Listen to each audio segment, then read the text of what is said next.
താലിയോഗം ഭാഗം 19. നീ ഇരിക്ക്, ഞാൻ ഫ്രഷ് ആയിട്ട് വരാം. നന്ദിത പറഞ്ഞ് നടന്നതും ചെല്ല്, ഫ്രഷ് ആയിട്ട് വാ. നിന്റെ അടുത്ത് വരുമ്പോ വേറൊരു സ്മെല്ല് ഫീൽ ചെയ്യുന്നുണ്ട്. ശാലിനി പറഞ്ഞതും നന്ദിത ഞെട്ടി തിരിഞ്ഞു നോക്കി. ഇന്ന് അർജുൻ ദേവരയർ എന്റെ അടുത്ത് വന്ന് നിന്നപ്പോൾ ഇതേ സ്മെല്ലായിരുന്നു. അത് കേട്ടതും നന്ദിത ഞെട്ടി. പിന്നെ വേഗം ഡ്രസ്സ് എടുത്ത് വാഷ്റൂമിലേക്ക് ഓടി. അവൾ തിരിച്ചു വന്നപ്പോഴേക്കും അമ്മ 2 കപ്പ് ചായയുമായിട്ട് എത്തിയിരുന്നു. നീയും കഴിച്ചിട്ടില്ലല്ലോ? നന്ദിത ചോദിച്ചു. ഇല്ല, ഇന്ന് ഞാൻ നിന്റെ കൂടെയാ, ശാലിനി പറഞ്ഞു. അമ്മ താഴേക്ക് പോയതും രണ്ടുപേരും ബാൽക്കണിയിലേക്ക് നടന്നു. കയ്യിൽ കോഫി കപ്പ്. വൈകുന്നേരത്തെ കാറ്റ് രണ്ടുപേരെയും തഴുകി തലോടിപ്പോയി. അപ്പോഴാണ് ശാലിനിയുടെ കണ്ണ് നന്ദിതയുടെ കയ്യിലെ ബ്രേസ്ലെറ്റിൽ പതിഞ്ഞത്. ഓ ഏ അർജുൻ ദേവരയർ, അപ്പോൾ മേഡത്തിന്റെ പിണക്കൊക്കെ മാറിയോ? അവൾ കളിയാക്കി. നന്ദിത ചെറുചിരിയോടെ അവളെ നോക്കി. ഇനി മണി പോലെ എല്ലാം പറയ്. നിങ്ങൾ തമ്മിൽ എന്താണ്, എപ്പോഴാണ്, എങ്ങനെയാണ്? ഇന്ന് വരെ നടന്നതെല്ലാം എനിക്കറിയണം, ശാലിനി ആവേശത്തോടെ പറഞ്ഞു. നന്ദിത ഒരു ദീർഘനിശ്വാസം വിട്ടു. പിന്നെ അർജുനെ ആദ്യമായി കണ്ട നിമിഷം മുതൽ അവരുടെ ബന്ധം വരെ ഹൃദയത്തിൽ ഒളിപ്പിച്ചിരുന്ന ഓരോ കാര്യങ്ങളും തുറന്നു പറയാൻ തുടങ്ങി. അത് കേട്ട് ശാലിനി കണ്ണുമിഴിച്ചിരിക്കുകയായിരുന്നു. ശാലിനി ആ ബ്രേസ്ലെറ്റിലേക്ക് വീണ്ടും ശ്രദ്ധിച്ചു നോക്കി. ഭംഗിയുള്ള ഇൻഫിനിറ്റി ഡിസൈൻ, അതിന്റെ നടുവിൽ നീല നിറത്തിൽ ചെറിയ ഈവിളായി, അതിലൊപ്പം ചെറിയൊരു മംഗൾസൂത്ര പാറ്റേൺ, അതിൽ കൊത്തിയിരിക്കുന്ന എ എന്ന ലെറ്റർ. ശാലിനി അത്ഭുതത്തോടെ അവളെ നോക്കി. എന്തായാലും കൊള്ളാം, ഇൻഫിനിറ്റി സിമ്പിൾ. അറിയാലോ, അനന്തമായ സ്നേഹം, വിശ്വാസം, ഒരിക്കലും അവസാനിക്കാത്ത ബന്ധം, അതാണ് ഇതിന്റെ അർത്ഥം. പിന്നെ ഈവിളായി, ദൃഷ്ടിദോഷത്തിൽ നിന്ന് സംരക്ഷണം. അത് മാത്രമല്ല, ശാലിനി ബ്രേസ്ലെറ്റിലെ മംഗല്യസൂത്ര ഡിസൈനിലേക്ക് വിരൽ ചൂണ്ടി. ഇത് കണ്ടോ, ഒരു സ്ത്രീ മംഗല്യസൂത്ര അണിയുന്നത് അവൾ വിവാഹിതയാണ് എന്ന അടയാളം. അതിന്റെ കൂടെ എ എന്ന അക്ഷരം, ഈ വിവാഹം കഴിക്കുന്ന ആളിന്റെ പേരിന്റെ ആദ്യ അക്ഷരം. കൊള്ളാം. നന്ദിത മിണ്ടാതെ കേട്ടുനിന്നു. നന്ദിതയുടെ ഹൃദയം ഒരു നിമിഷം ശക്തമായി മിടിച്ചു. അവൾ അറിയാതെ ആ ബ്രേസ്ലെറ്റിൽ വിരലൊടിച്ചു. ശാലിനി വീണ്ടും പറഞ്ഞു. വെറുതെയല്ല അർജുൻ ദേവരയർ ബുദ്ധിമാനാണെന്ന് പറയുന്നത്. പറയാതെ പറഞ്ഞുകൊണ്ട് അയാൾ നിന്നെ സ്വന്തമാക്കിയിരിക്കുന്നു. അത് കേട്ടപ്പോ നന്ദിതയുടെ ചുണ്ടുകളിൽ അറിയാതെ ഒരു പുഞ്ചിരി വിരിഞ്ഞു. അവളുടെ കണ്ണുകളിൽ ഒരു നാണവും സന്തോഷവും ഒരുമിച്ച് തിളങ്ങി. പക്ഷെ അടുത്ത നിമിഷം തന്നെ ശാലിനിയുടെ മുഖം ഗൗരവമായി. പക്ഷേ നന്ദ, അവൾ പതിയെ വിളിച്ചു. ആ രംഭ, അവൾ പ്രശ്നമാകുമോ? നന്ദിതയുടെ പുഞ്ചിരി അല്പം മങ്ങി. ഇന്നവൾ എല്ലാവരുടെയും മുന്നിൽ വന്ന് പറഞ്ഞത് ചെറിയ കാര്യമല്ല. ഇനി അത് മാറ്റി പറയാൻ അർജുൻ സാറിന് പറ്റുമോ? അതുകൊണ്ട് പ്രശ്നങ്ങളൊന്നും ഉണ്ടാവില്ലേ? ശാലിനിയുടെ ശബ്ദത്തിൽ ആശങ്കയുണ്ടായിരുന്നു. എനിക്കറിയില്ല ശാലു, നന്ദിത പതിയെ പറഞ്ഞു. പക്ഷേ ആ പെണ്ണിനെ കണ്ടപ്പോൾ തന്നെ എനിക്ക് എന്തോ ഒരു വല്ലാത്ത ഫീലായിരുന്നു. അവളുടെ നടപ്പിലും സംസാരത്തിലും എന്തോ. വളരെ സൂക്ഷിക്കണം നന്ദ. ആ വാക്കുകൾ കേട്ടപ്പോൾ നന്ദിതയും മൗനമായി. അവളുടെ ഉള്ളിലൂടെ വീണ്ടും ചെറിയൊരു ഭയം പടരുന്നുവെന്ന് അവൾക്ക് തോന്നി. അർജുനന്റെ സ്നേഹത്തിൽ അവൾക്ക് വിശ്വാസം ഉണ്ടായിരുന്നു.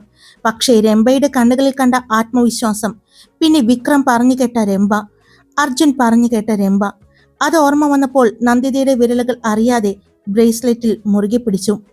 ശാലിനിയുടെ മുഖത്ത് അപ്പോഴും ചെറിയൊരു ആശങ്കയുണ്ടായിരുന്നു. ബാൽക്കണിയിലൂടെ വീശിയെത്തുന്ന തണുത്ത കാറ്റിനിടയിലും അവളുടെ മനസ്സ് മുഴുവൻ ചുറ്റിക്കറങ്ങിയത് ഒരു പേര് മാത്രമായിരുന്നു. രംഭ. കയ്യിലെ കോഫി കപ്പ് പതിയെ റൈലിങ്ങിൽ വെച്ചുകൊണ്ട് അവൾ നന്ദിതയെ നോക്കി. എന്തായാലും ഈ രംഭയെക്കുറിച്ചൊന്ന് അന്വേഷിക്കണം. നന്ദിത അവളെ നോക്കി. എന്താ? ഞാൻ പറഞ്ഞില്ലേ, നീ ക്യാൻറ്റീനിൽ വന്ന് പോയതിനു ശേഷം പിന്നാലെ നമ്മുടെ കോളേജിലെ നിഖിൽ സാർ വന്നിരുന്നു. അപ്പോൾ സാറ് പറയുന്നത് കേട്ടു, ഈ രംഭ പഠിച്ചത് സാറിന്റെ ഒപ്പമാണെന്ന്. വളരെ വാശിയുള്ള പെണ്ണാണെന്ന് പറഞ്ഞിരുന്നു. ഇപ്പൊ എനിക്ക് തോന്നുന്നു സാറിനോട് ചോദിച്ചാൽ അവളെക്കുറിച്ച് കുറച്ചുകൂടി അറിയാൻ പറ്റുമെന്ന്. ശാലിനിയുടെ വാക്കുകൾ കേട്ടപ്പോൾ നന്ദിതയുടെ മുഖത്തും ചെറിയൊരു ഉത്കണ്ഠ പടർന്നു. ചോദിക്കുവോ? അവൾ പതിയെ ചോദിച്ചു. ചോദിച്ചു നോക്കാം. അത്രയും പറഞ്ഞ് ശാലിനി ഉടനെ ഫോൺ എടുത്തു. നിഖിൽ സാറിന്റെ നമ്പർ ഡയൽ ചെയ്തു. കുറച്ച് റിങ് കഴിഞ്ഞതും അവിടെ നിന്നും ഫോൺ എടുത്തു. ഹലോ, ശാലിനി ടീച്ചർ, പറയൂ. നിഖിലിന്റെ ശബ്ദം കേട്ടു. സാർ, ഇന്ന് ക്യാൻറ്റീനിൽ വെച്ച് പറഞ്ഞില്ലേ, ആ അർജുൻ ദേവരയരുടെ അടുത്ത് വന്ന് താനാണ് ഫിയാൻസി എന്ന് പറഞ്ഞ ആ രംഭ ദേവേന്ദ്രനാഥ്, അവളെക്കുറിച്ച് ഒന്ന് അറിയാനായിരുന്നു. ശാലിനി പറഞ്ഞതും അവിടെ കുറച്ചുനേരം നിശബ്ദതയായിരുന്നു. പിന്നെ നിഖിലിന്റെ ശബ്ദം ഗൗരവമായി. എന്താ, അവളെക്കുറിച്ച് അറിയാനോ? അവൾ വല്ല പണിയും തന്നോ? ആ ചോദ്യം കേട്ടതും ശാലിനി ഒന്ന് നന്ദിതയെ നോക്കി. അതെന്താ സാർ അങ്ങനെ ചോദിച്ചത്? അടുത്ത നിമിഷം നിഖിൽ വളരെ വ്യക്തമായി പറഞ്ഞു. സൂക്ഷിക്കണം, ക്രിമിനലാണവൾ. ആ വാക്കുകൾ കേട്ടതും ശാലിനിയും നന്ദിതയും ഒരുമിച്ച് ഞെട്ടി. ക്രിമിനലോ? ശാലിനിയുടെ ശബ്ദം വിറച്ചു. അതെ. നിഖിൽ ദീർഘമായി ശ്വാസം വിട്ടു. അതൊരു വലിയ കഥയാണ്. പറയാൻ കുറേയുണ്ട്. സാറ് തിരക്കില്ലെങ്കിൽ ഒന്ന് പറയാമോ? എനിക്കറിയാനാണ്. ശാലിനി ചോദിച്ചു. എന്താ ടീച്ചറെ, എന്തെങ്കിലും പ്രശ്നമുണ്ടോ? അല്ല സാറേ, ഈ അർജുൻ ദേവരയർ എന്ന് പറയുന്ന ആള്, അദ്ദേഹത്തെ എനിക്കറിയാം. അപ്പോൾ അർജുൻ സാറിന് വിവാഹം കഴിക്കാൻ പോകുന്നത് രംഭയാണെന്ന് കേട്ടപ്പോൾ അവർക്കിടയിൽ എന്താണ് ബന്ധമെന്ന് അറിയാൻ. അത്രയും പറഞ്ഞതും നിഖിൽ ചെറുതായി ചിരിച്ചു. അതാണോ? എന്നാ പറയാം. ബാൽക്കണിയിൽ നിന്നിരുന്ന നന്ദിതയുടെ ഹൃദയം പതിയെ മിടിപ്പ് തുടങ്ങി. ഈ അർജുൻ ദേവരയുടെ ഫാമിലിയുമായി ബന്ധപ്പെട്ട ആളാണ് ഈ രംഭയുടെ ഫാദർ. അർജുന്റെ അച്ഛന്റെയും അമ്മയുടെയും അടുത്ത ഫ്രണ്ട്. അവരുടെ ഫാമിലികൾ തമ്മിൽ നല്ല ബന്ധമുണ്ടായിരുന്നു.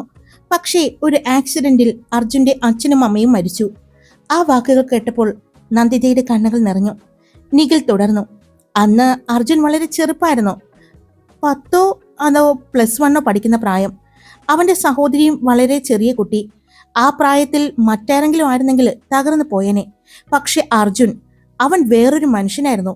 സ്വന്തം വേദന മറച്ചുവെച്ച് ഫാമിലിയുടെ ബിസിനസ് വരെ നോക്കി തുടങ്ങി. സ്റ്റാഫുകളെല്ലാം അവനെ അത്ര ഇഷ്ടമായിരുന്നു. അവന്റെ ആത്മാർത്ഥത കൊണ്ട് ഇന്ന് ഈ നിലയിലെത്തിയത്. നന്ദിതയുടെ കണ്ണുകൾ അഭിമാനം നിറഞ്ഞു.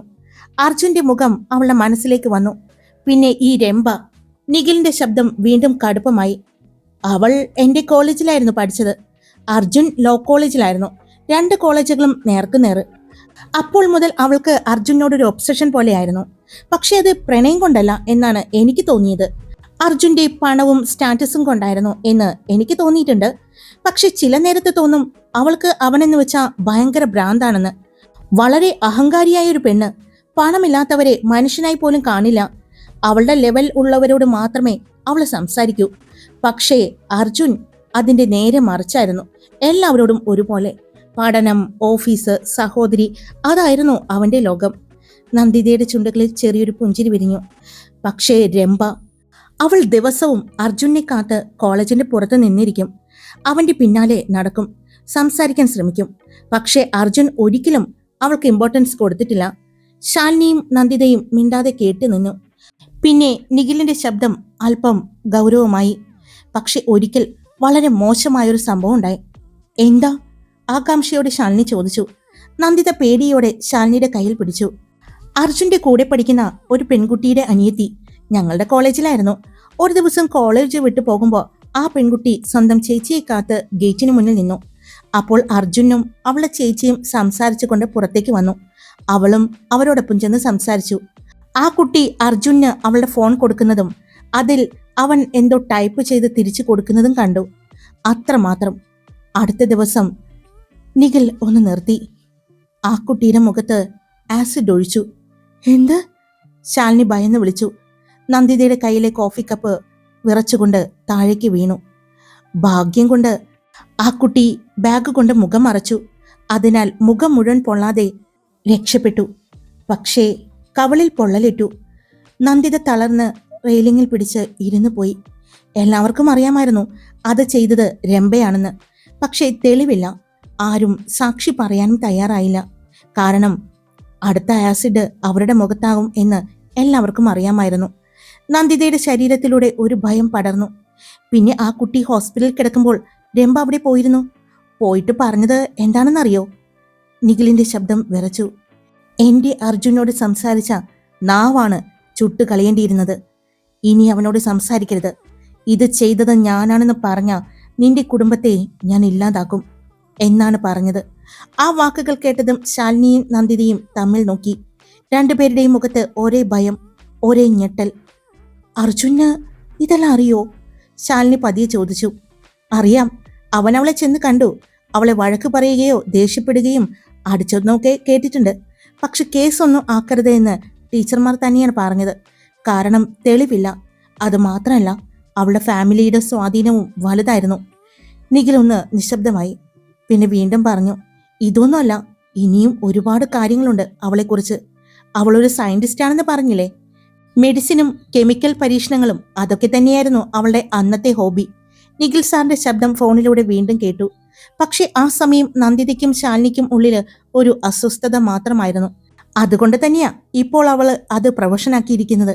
നിഖിൽ തുടർന്നു. അറിയാലോ അവൾ ഏത് തരത്തിലുള്ള സയന്റിസ്റ്റാണെന്ന്. Pharmaceutical scientist. പുതിയ മരുന്നുകൾ കണ്ടെത്തുക, മെഡിസിൻ ഫോർമുലകൾ ഉണ്ടാക്കുക, കെമിക്കൽ പരീക്ഷണങ്ങൾ പരീക്ഷിക്കുക, മനുഷ്യ ശരീരത്തിൽ മരുന്ന് എങ്ങനെ പ്രവർത്തിക്കുന്നു എന്ന് പഠിക്കുക. ഇങ്ങനെ പല രഹസ്യങ്ങളും റിസർച്ചുകളും അവൾക്കുണ്ട്. ശാലിനി അറിയാതെ നന്ദിതയെ നോക്കി. നന്ദിതയുടെ മുഖം പതിയെ മങ്ങിക്കൊണ്ടിരുന്നു. അവൾക്ക് സ്വന്തമായി ഒരു ലാബ് വരെയുണ്ട്. ചില പ്രത്യേക തരത്തിലുള്ള മെഡിസിൻസ് നിർമ്മിക്കാൻ കഴിവുണ്ടെന്ന് കേട്ടിട്ടുണ്ട്. അതുകൊണ്ട് എല്ലാവർക്കും അവളെ പേടി. എന്തെങ്കിലും ഒരു മരുന്ന് കൊടുത്ത് ഒരാളെ ഇല്ലാതാക്കിയാലും അത് തെളിയിക്കാൻ പോലും പറ്റില്ല എന്നാണ് പലരും പറയുന്നത്. ആ വാക്കുകൾ കേട്ടപ്പോൾ നന്ദിതയുടെ വിരലുകൾ ശാലിനിയിൽ മുറുകി. ഇത് ഏതോ ഒരു വലിയ മെഡിക്കൽ ഫോർമുല കണ്ടുപിടിച്ചതിനാലാണ് അവൾ കൂടുതൽ പ്രശസ്തിയായത്. പക്ഷേ ഞങ്ങൾക്കൊന്നും അവളെ ഇഷ്ടമല്ല. കാണുമ്പോഴേ ഞാൻ മാറി നിൽക്കും. നിഖിൽ ഒന്ന് നിശബ്ദനായി. എന്തായാലും അവളോട് അധികം ഏറ്റുമുട്ടാൻ നിൽക്കേണ്ട. കഴിയുന്നത്ര മാറി നടക്കുന്നതാണ് നല്ലത്. ശരി സർ, ശാലിനി പതിയെ പറഞ്ഞു. കോൾ കട്ടായതും ബാൽക്കണിയിൽ വീണ്ടും നിശബ്ദത നിറഞ്ഞു. ശാലിനി പതിയെ തിരിഞ്ഞ് നന്ദിതയെ നോക്കി. നന്ദ, അവളുടെ ശബ്ദത്തിൽ പേടിയുണ്ടായിരുന്നു. ആ പെണ്ണ് വളരെ ക്രൂവലാണ്. അർജുനെ അവള് ശരിക്കും സ്വന്തമാക്കണമെന്ന് തീരുമാനിച്ചിട്ടുണ്ടെങ്കിൽ അത് നിനക്ക് അപകടമാണ്. നന്ദിത ഒന്നും മിണ്ടിയില്ല. കണ്ണുകൾ നിറഞ്ഞ് ദൂരേക്ക് നോക്കി നിന്നു. ഇങ്ങനെ വന്ന് ഇങ്ങനെ പബ്ലിക്കായിട്ട് സംസാരിച്ച അവളാണെങ്കിൽ ഇതിൽ കൂടുതൽ എന്തൊക്കെ ചെയ്യാൻ പോകുന്നതെന്ന് പറയാൻ പറ്റില്ല. അതുകൊണ്ട് സൂക്ഷിക്കണം. നന്ദിത പതിയെ ശ്വാസം വിട്ടു. അർജുൻ എത്ര കൂടെയുണ്ടെന്ന് പറഞ്ഞാലും അവൾ നേരിടാൻ പോകുന്നത് അർജുനെ മാത്രമല്ല, നിന്നെയും നിന്റെ വീട്ടുകാരെയുമായിരിക്കും. ആ വാക്കുകൾ നന്ദിതയുടെ ഉള്ളിൽ വീണ്ടും ഭയം നിറച്ചു. അവളുടെ മുഖം കണ്ടതും ശാലിനി ഉടനെ അടുത്തേക്ക് ചേർന്നിരുന്നു. ഹേയ്, പേടിക്കണ്ട. അവൾ നന്ദിതയെ കൈപിടിച്ചു. നമുക്ക് നോക്കാം. പക്ഷെ ഒരു കാര്യം, ഇനി മുതൽ നിങ്ങൾ തമ്മിലുള്ള റിലേഷൻ ആരും അറിയാതെ മാക്സിമം കൊണ്ടുപോകണം. നന്ദിത പതിയെ തല ഉയർത്തി. ആദ്യം അർജുൻ എങ്ങനെയാണ് രംഭയെ കൈകാര്യം ചെയ്യാൻ പോകുന്നത് എന്ന് നോക്കട്ടെ. അവളെ ജീവിതത്തിൽ നിന്നും ഒഴിവാക്കാൻ അവന് പറ്റിയാൽ പിന്നെ ടെൻഷൻ വേണ്ട. അതുവരെ, നന്ദിത പതിയെ ശബ്ദം ഇടറിക്കൊണ്ട് ചോദിച്ചു, അതുവരെ നീ സൂക്ഷിക്കണം. കയ്യിലെ കോഫി കപ്പ് പൊട്ടിപ്പോയതൊന്നും നന്ദിത അറിഞ്ഞില്ല. എന്ത് തീരുമാനിക്കണം? അർജുനെ വിട്ടു നിൽക്കണോ, അല്ലെങ്കിൽ അവന്റെ കൂടെ നിന്ന് ഈ പ്രശ്നങ്ങളെ നേരിടണോ? ഒന്നും അവൾക്ക് മനസ്സിലായില്ല. അതേസമയം രംഭ വീട്ടിലെത്തിയ വിവരം അറിഞ്ഞ് വിക്രം വീട്ടിലേക്ക് വന്നു. ഹാളിലേക്ക് കയറിയതും സോഫയിൽ കാലിന്മേൽ കാല് കയറ്റി വെച്ചിരിക്കുന്ന രംഭയെ കണ്ടു. അവളുടെ മുഖത്ത് അപ്പോഴും ദേഷ്യത്തിന്റെ ഭാവം ഉണ്ടായിരുന്നു. വിക്രം അവളെ കണ്ടിട്ടും കാണാത്തതുപോലെ മുകളിലേക്ക് പോകാൻ തിരിഞ്ഞു. വിക്രം! അവളുടെ ശബ്ദം തണുത്തതായിരുന്നു. അവൻ നിന്നു. എന്താ നീ എന്നെ കണ്ടിട്ട് കാണാത്തതുപോലെ പോകുന്നത്? ഒന്നുമില്ല, നല്ല തലവേദന, ഒന്ന് ഫ്രഷ് ആവണം. മെഡിസിൻ വേണോ? അവൾ ചെറു ചിരിയോടെ ചോദിച്ചു. വേണ്ട, അവൻ വേഗം പറഞ്ഞു. പക്ഷേ അവൾ പതിയെ എഴുന്നേറ്റ് അവന്റെ അടുത്തേക്ക് നടന്നു. എന്തു പറയുന്നു നിന്റെ അനന്തിക? ആ പേര് കേട്ടതും വിക്രം അവളെ നോക്കി. എന്താ, ഇപ്പൊ പഴയ അടുപ്പമൊന്നുമില്ലെന്ന് തോന്നുന്നു? അവൾ പരിഹാസത്തോടെ പറഞ്ഞു. അല്ലെങ്കിൽ എപ്പോഴും അവളുടെ പുറകെ ഒരു പട്ടിയെ പോലെ നടക്കുമായിരുന്നല്ലോ. അത് കേട്ടപ്പോൾ വിക്രമിന്റെ മുഖം മങ്ങി. ഒന്നുമില്ല, ചെറിയൊരു പിണക്കം. ആഹാ! രംഭയുടെ ചുണ്ടില് ഒരു തണുത്ത പുഞ്ചിരി വിരിഞ്ഞു. നമുക്ക് ആ പിണക്കമൊന്ന് തീർക്കണമല്ലോ. അവൾ പതിയെ അവന്റെ തോളിൽ കൈവച്ചു. നീ പോയി ഫ്രഷ് ആയിട്ട് വാ, പിന്നെ നമുക്ക് രണ്ടുപേർക്കും കൂടി ഒന്ന് അവിടം വരെ പോകാം, രംഭ പറഞ്ഞു. എവിടെ? വിക്രം സംശയത്തോടെ ചോദിച്ചു. അവളുടെ കണ്ണുകളിൽ വിചിത്രമായൊരു തിളക്കം തെളിഞ്ഞു. നിന്റെ അനന്തികയുടെയും. അത്രയും പറഞ്ഞ് അവൾ നിർത്തി. എൻ്റെ അർജുനെയും കാണാൻ. ആ വാക്ക് കേട്ടതും വിക്രമിന്റെ നെഞ്ചിൽ ഒരു അസ്വസ്ഥത പടർന്നു. അനന്തികയെ കാണാനുള്ള സന്തോഷം ഉള്ളിൽ ഉണ്ടായിരുന്നെങ്കിലും അർജുൻ അവിടെ ഉണ്ടാകുമെന്ന ചിന്ത തന്നെ അവനെ അസ്വസ്ഥനാക്കി. അർജുന് രംഭയെ ഇഷ്ടമല്ലെന്ന് അവന് നന്നായി അറിയാം. അതിലുപരി രംഭ എന്താണ് ചെയ്യാൻ പോകുന്നത് എന്ന് പോലും മനസ്സിലാകുന്നില്ല. പോയി ഫ്രഷ് ആയിട്ട് വാ, രംഭ വീണ്ടും പറഞ്ഞു. അവളുടെ ശബ്ദം ശാന്തമായിരുന്നെങ്കിലും അതിനു പിന്നിൽ എന്തോ അപകടകരമായൊരു തീരുമാനത്തിന്റെ നിഴലുണ്ടായിരുന്നു. വിക്രം ഒന്നും പറയാതെ മുകളിലേക്ക് നടന്നു. റൂമിലേക്ക് കയറി വാതിലടച്ചതും അവൻ നേരെ ബെഡിലേക്കിരുന്നു. കൈകൊണ്ട് മുഖം അമർത്തി പിടിച്ചു. ദൈവമേ! അവൻ കണ്ണുകൾ അടച്ചു. ഇനി എന്താ നടക്കാൻ പോകുന്നത്? അവൻ ആലോചനയോടെ കുറച്ചുനേരം അങ്ങനെ തന്നെ നിന്നു. പിന്നെ ഫ്രഷായി പുറത്തേക്കിറങ്ങി. അപ്പോഴേക്കും രംഭ റെഡിയായി നിൽക്കുന്നത് കണ്ടു. പോകാം? അവൾ ചോദിച്ചു. അത് പിന്നെ ഇന്ന് തന്നെ പോണോ? അവൻ ചോദിച്ചു. പിന്നെ പോണം. എനിക്ക് കാണണം എൻ്റെ ഭാവി നാത്തൂനെയും പിന്നെ എൻ്റെ അർജുനെയും. രാവിലെ ശരിക്കങ്ങ് കാണാൻ പറ്റിയില്ല. ഒരു കണ്ണടച്ചുകൊണ്ട് അവൾ കളിയോടെ പറഞ്ഞു. ഹായ്, എല്ലാവരും സുഖമായിട്ടിരിക്കുന്നു. അപ്പോൾ സ്റ്റോറി ഇട്ടിട്ടുണ്ടേ. അടുത്ത സ്റ്റോറിയുമായിട്ട് ഞാൻ വേഗം വരും. അപ്പോൾ ഈ ചാനൽ ഇഷ്ടപ്പെട്ട സബ്സ്ക്രൈബ് ചെയ്യാനും ഈ സ്റ്റോറി ഇഷ്ടപ്പെട്ട ലൈക്ക് ചെയ്യാനും ഹൈപ്പ് ചെയ്യാനും നിങ്ങളുടെ അഭിപ്രായങ്ങൾ കമൻറ്റ് ചെയ്യാനും മറക്കല്ലേ. അപ്പോൾ വേഗം വരാട്ടോ അടുത്ത സ്റ്റോറിയുമായിട്ട്.